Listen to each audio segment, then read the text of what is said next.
Então, vamos começar com a arquitetura brasileira. Não era a arquitetura brasileira que saiu por aí naqueles livros fantásticos, expôs em Paris, construiu para todo lado, não. Era a arquitetura de alguns lugares. Um pouco da escola paulista, um pouco da escola carioca, uma mixariazinha da escola pernambucana, um pouquinho aqui da escola baiana, alguma coisa daqui, se é que teve. Então isso não representa o Brasil de forma nenhuma. Isso representa uma arquitetura que era feita na época. Como Bossa Nova não representa o Brasil, representa uma música feita no Rio e em alguns outros lugares. Né? Isso responde exatamente, se você levar para essas analogias, como você fez com Bossa Nova, quando aparece Mangue Seca, aparece não sei o que, Mangue Beat, todas essas coisas, Milton Nascimento aqui, na mesma época de Bossa Nova, quer dizer, o Clube de Esquina e tantas outras manifestações por esse Brasil afora, a arquitetura também se manifestou dessa forma. Então, para falar em música brasileira hoje, para falar em arquitetura brasileira, é outra história. Tanto que eu falo que eu não faço arquitetura mineira, eu faço arquitetura em Minas, porque se eu fosse fazer em outro lugar, eu faria arquitetura na Bahia, arquitetura na Amazônia. Foi o que o Severiano fez. Então, essa história de arquitetura brasileira ser muito bonita na década de 50, tudo bem, fizeram grandes coisas, era uma arquitetura dogmática, literalmente dogmática. Se você tivesse feito no Brasil ou tivesse feito na França, era a mesma coisa, né? Tanto que logo depois, a decadência desse dogmatismo se chamou International Style. Hoje existe uma espécie de tentativa de resgate desses que eu chamo de neo-neomoderno, que é uma sequência de planos sucessivos com alguma figuração semelhante ao modernismo, mas foi uma arquitetura que foi, no meu ponto de vista, imposta em algumas situações ainda em áreas abertas. Uma arquitetura que não serviria dentro dos seus conceitos dogmáticos para enfrentar essas questões desses grandes centros, desses grandes complexos urbanos, porque ela não tinha, por exemplo, um bom diálogo com o passado que está logo ali. Ela veio para substituir, passar por cima de alguma forma desse passado. Então, eu acho que foi muito bom, fez uma folia, fizeram um livro genial, reeditaram ele aqui, mas eram 20 arquitetos. Né? Isso é muito pouco representativo para ser chamado de arquitetura brasileira. Né? A Bossa Nova, engraçado, porque a Bossa Nova em algum momento começou com um baiano, que depois virou internacional, mas ela também, musicalmente, para mim não representava nada. Ninguém nunca perguntou se tocava Bossa Nova no Rio Grande do Sul, eu tenho certeza que não. Não é? No Rio Grande do Sul tinha alguns arquitetos modernistas de primeiríssima qualidade, como tinha em Recife também.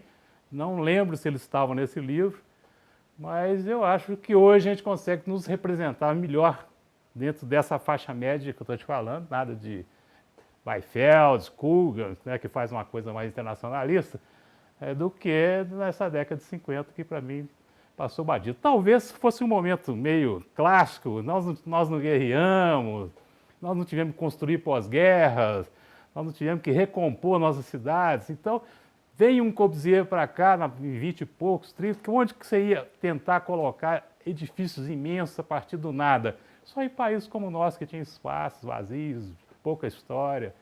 E foi isso que aconteceu. Claro que com coisas belíssimas, objetos isolados, né?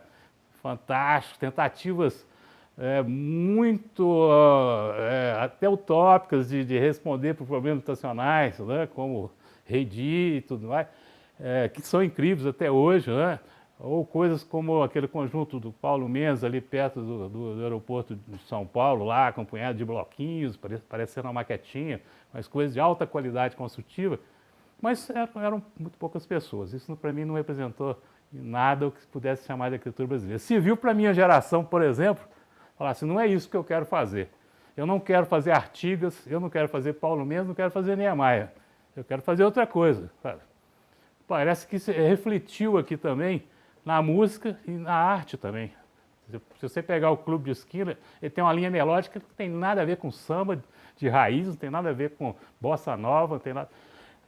Alguma coisa de rock, sim, e tal, como todo mundo chupou, mas essas questões a gente pode ir distribuindo por esse Brasil afora e ver que esse livro aí, talvez, se ele fosse dessa grossura, pudesse ter representado nessa época a arquitetura brasileira, não sudeste. Vamos começar com verticalização. Verticalização, a princípio, é uma ótima ideia, desde que você não amplie um território. Quer dizer, a ideia era que você pudesse concentrar em volta das infraestruturas consagradas, que você tivesse cinturões verdes, depois outras verticalizações. Não é isso que acontece, né? O próprio mercado hoje quase que abaliza essas novas interferências e adensamentos que são completamente inconsequentes, como aqui em Belo Horizonte, que estão querendo dobrar a população. A gente vinha descendo, diminuindo a quantidade de gente, estão querendo dobrar a partir de algumas intervenções, criando coeficientes imaginários e tal. Tudo bem. Aí entra o arquiteto, completamente pago por um estilo qualquer que ele comprou não sei de onde, e vai implantando essa quantidade de pirulitos por aí, sem aquilo que nós falamos anteriormente, de incorporar nisso todas as questões que estão envolvidas numa inserção dessa. Por que é igual? Porque a falta de informação me faz também pensar que 50% da culpa desse processo todo é também do comprador, sabe? Eu nunca vi ninguém comprar alface estragado, mas compra essa arquitetura estragada, compra essa arquitetura, engenharias estragadas. Então, antigamente eu culpava muitos arquitetos, hoje eu estou dividindo a culpa, não sei se é porque, para mim descansar um pouco de tanta culpa, essa divisão me faz ver que se torna muito mais importante fazer com que essas pessoas saiba o que é o ABS da arquitetura, o que é a direção hidráulica da arquitetura, o que é o teto solar da arquitetura, o que é o freio não sei o que, servo. Quer dizer, ela sabe isso tudo na hora de comprar um carro, sabe tudo na hora de comprar um vinho hoje, né? Na cerveja artesanal, ela sabe malte, não sei o quê.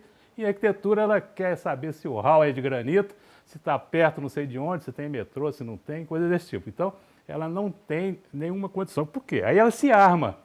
Ela pega um processo que já está consagrado de um tipo de arquiteto, de um tipo de financiamento, de um tipo de construtora e corre atrás disso, que ela sabe que isso ali não vai quebrar ou alguém não vai passar a perna dela, já que isso ali vem sendo repetido indefinitivamente. Então, e ela não tem que explicar para outra que comprou a mesma coisa que ela não comprou um troço tão bom quanto aquela. Sabe? Então, isso entra num ritmo de empurra, aí fica mais rico, troca por mais alto, e outro vem e ocupa esse lugar e vai fazendo esse processo. Então a cidade é feia, mal ocupada, sem essa personalidade que você está falando, porque se você olhar, tanto faz você estar em Manaus, talvez no Nordeste aconteça alguma coisa, até eu brinco com meus amigos de lá, mas quem que escolhe qual andar que a faixinha vai ser amarela? Que tem uns prédios que tem umas faixinhas, se é o cliente ou se é vocês mesmos e tal, mas é tudo muito parecido. Eu acho que a gente tem aqui em Minas uma coisa que parece um pouco também no sul, que é um desenho meio barroco, meio detalhado. Nós somos plantistas, vamos dizer assim. Eu falo que a gente faz uma arquitetura quase vegetal. A gente desenha muito a forma de como essas plantas, esses espaços em plantas se interagem. E existe uma ideia de que a gente não quer construções marmita, onde você resolve um andar e vai empilhando até a legislação falar pare. Não é? Aprender, são com 2 S. Essa é a palavra principal. Não é? Porque aquela coisa de descer do banquinho é isso. Né? Você ter disponibilidade para que você possa entender todas essas questões desse teórico o cliente. Não vamos falar nem do individual, que esse é um pouco face to face aí, você fica sabendo até se ele descasou ou não. Mas numa escola, por exemplo, infantil, quem sabe você tem que projetar agachado para entender que o olhar desse personagem é muito diferente do que você está acostumado e você já esqueceu pela idade ou qualquer coisa assim. Então, entender esses grupos que estão acionando ou demandando algum tipo de projeto passa, inclusive, pelo ponto de vista. A outra é que você esqueça velhos macetinhos que a arquitetura te ensinou aí no passado, e que você passe também a projetar para pessoas deitadas no sofá, pessoa nadando de costas na piscina, pessoa correndo. Quer dizer, aquele velho observador a 1,70 m de altura já não existe mais. Esse aí é só um dos olhares que a arquitetura pode te dar como simulação. Essas outras todas são tão fundamentais quanto. Eu tenho um exemplo clássico disso. Um dos primeiros projetos que eu fiz era uma casa para um senhor em Brasília. Em Brasília todo mundo sempre morou em apartamento, e teto tudo plano, e essa casa tinha um teto inclinado, e no quarto a cama ficava na parte mais alta desse teto inclinado. e toda noite ele acordava e achava que a casa estava caindo para trás.